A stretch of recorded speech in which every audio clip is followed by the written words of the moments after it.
नमस्कार दोस्तों। 156 सीआरपीसी का प्रार्थना पत्र अगर एफआईआर रजिस्टर कराने के लिए किसी व्यक्ति द्वारा दी जाती है और जो भी प्रस्तावित आरोपी है, यानी जो प्रपोज्ड एक्यूज्ड है, उसे अगर कहीं से जानकारी मिल जाए कि भाई आपके ऊपर एफआईआर रजिस्टर कराने के लिए 156 सीआरपीसी में प्रार्थना पत्र दिया गया है कोर्ट में, और अब चाहे कोर्ट उसमें एफआईआर रजिस्टर करने का आदेश कर दे या कंप्लेंट रजिस्टर करने का आदेश कर दे, तो क्या जो भी ऐसा एक प्रपोज्ड एक्यूज्ड है, प्रस्तावित आरोपी है, उसके पास अपनी प्रतिरक्षा का अधिकार होता है कि वह एडवोकेट अपॉइंट करे अपनी तरफ से और अपना पक्ष रखवाए कि हमें झूठे केस में फंसाया जा रहा है, फंसाए जाने की कोशिश की जा रही है और इससे लाइफ बर्बाद हो सकती है, और जो कोई भी आपका पक्ष हो वो रखे। तो क्या आपके पास अपनी प्रतिरक्षा का अधिकार होता है? तो फ्रेंड्स, आज के इस वीडियो में इसी टॉपिक पर आपको मैं देने वाला हूँ जानकारी। जानकारी पूरी लेने के लिए वीडियो पर अंत तक बने रहें। और इस वीडियो में ही मैं आपको बताने वाला हूँ हॉनरेबल सुप्रीम कोर्ट का एक judgment, union of India versus W N Chadda, and दूसरा है father Thomas versus state of UP. ये हॉनरेबल इलाहाबाद हाई कोर्ट की फुल बेंच का जजमेंट है, जिसमें 156 सीआरपीसी के बारे में विशेष रूप से बताया गया है, एक विस्तृत जजमेंट दिया गया है। तो वीडियो पर अंत तक बने रहें, तभी आपको पूरी जानकारी समझ में आएगी। फ्रेंड्स, जब 156 सीआरपीसी का प्रार्थना पत्र दे दिया जाता है, तो उस सिचुएशन में भाई जो भी प्रपोज्ड एक्यूज्ड होगा और उसे कहीं जानकारी मिल जाए, तो वह चाहेगा कि अपनी प्रतिरक्षा करवाए ताकि उसके ऊपर एफआईआर रजिस्टर्ड ना हो, या कोर्ट मान लीजिए कंप्लेंट रजिस्टर करने का आदेश करना चाहती है तो कंप्लेंट भी दर्ज ना होने पाए। तो ऐसी सिचुएशन में क्या ऐसा व्यक्ति अगर अपनी प्रतिरक्षा के लिए किसी एडवोकेट को अपॉइंट करके अपना पक्ष रखवाए, तो क्या ये सही प्रक्रिया है? तो फ्रेंड्स,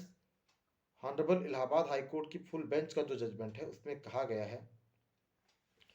कि 156 सीआरपीसी का प्रार्थना पत्र जब दिया जाता है तो जब तक एफआईआर रजिस्टर्ड ना हो जाए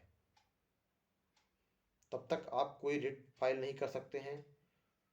उस आदेश को आप चैलेंज नहीं कर सकते हैं, उस पिटीशन को आप चैलेंज नहीं कर सकते हैं। अगर उसमें मान लीजिए जो प्रपोज्ड एक्यूज्ड है उसके प्रार्थना पत्र को खारिज कर दे कोर्ट, तो उसका ना कोई रिवीजन फाइल किया जा सकता है, ना उसे 482 सीआरपीसी में चैलेंज किया जा सकता है, ना ही कोई रिट जुरिसडिक्शन में उसको चैलेंज किया जा सकता है। अगर परिवाद में भी मान लीजिए जब तक के समनिंग ऑर्डर ना हो जाए तब तक भी अगर वह अपना पक्ष रखवाता है, किसी एडवोकेट को अपॉइंट करता है, तो उस सिचुएशन में भी अगर उसके प्रार्थना पत्र को खारिज किया जाता है तो ना तो वह किसी रिट जुरिसडिक्शन में जा सकता है, ना डिवीजन उसका यानी क्रिमिनल डिवीजन फाइल कर सकता है, और ना ही 482 सीआरपीसी में उस प्रार्थना पत्र को चैलेंज कर सकता है। क्यों? क्योंकि आप हैं प्रपोज एक्यूज्ड, प्रस्तावित आरोपी। जब तक एफआईआर रजिस्टर्ड ना हो जाए तब तक आप आरोपी नहीं बन रहे हैं। जब तक समनिंग ऑर्डर आपके अगेंस्ट 204 सीआरपीसी में जारी ना हो जाए तब तक आप पूरी तरह से आरोपी नहीं हैं, और आपका कोई लोकस नहीं है कि आप कोई अपना प्रतिरक्षा कर सकें, अपना बचाव करने के लिए एडवोकेट अपॉइंट करें। क्योंकि कोर्ट के समक्ष अभी जो मैटर है उसमें खाली ये कहा गया है कि इस व्यक्ति ने ऐसा अपराध किया है। अब यह कोर्ट का विषय होगा कि कोर्ट आपको मतलब आपके विरुद्ध एफआईआर रजिस्टर करने का आदेश दे या ना दे। आपके विरुद्ध अगर परिवाद दर्ज कराया जाता है तो 202 सीआरपीसी की कार्रवाई होने के बाद, तलबी बहस होने के बाद 204 सीआरपीसी में आपकी तलबी करती है या नहीं करती है, या 203 सीआरपीसी में परिवाद रिजेक्ट करते हैं। तो जो जजमेंट है हॉनरेबल सुप्रीम कोर्ट का और हॉनरेबल इलाहाबाद हाई कोर्ट का, उसमें ये बताया गया है। और इस संबंध में रिसेंटली एक जजमेंट है हॉनरेबल लखनऊ हाई कोर्ट का, जिसमें ये कहा गया है, यानी इन दो केस के बारे में बताया गया है कि इन दो केस को बेस मानकर एक व्यक्ति की पिटीशन को क्रिमिनल डिवीजन को निरस्त कर दिया कोर्ट ने, यही कहते हुए कि इन जजमेंट्स के आधार पर आपकी जो पिटीशन, आपका जो क्रिमिनल डिवीजन है वो मेंटेनेबल नहीं है। मीन्स आप ध्यान रखिए कि 156 सीआरपीसी का प्रार्थना पत्र जब तक उस प्रार्थना पत्र से एफआईआर रजिस्टर्ड करने का आदेश जारी ना हो जाए,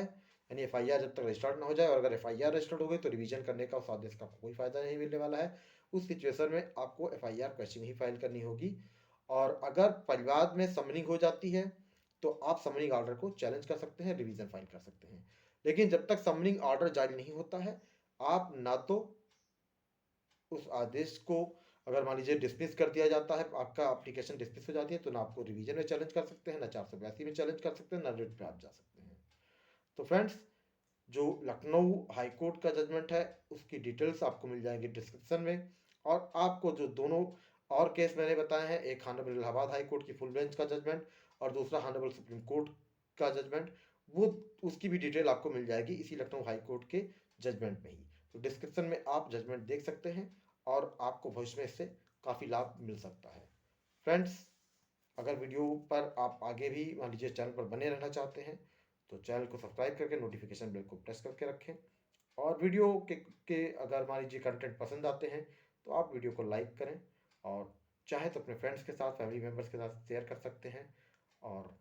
थैंक यू फॉर वॉचिंग।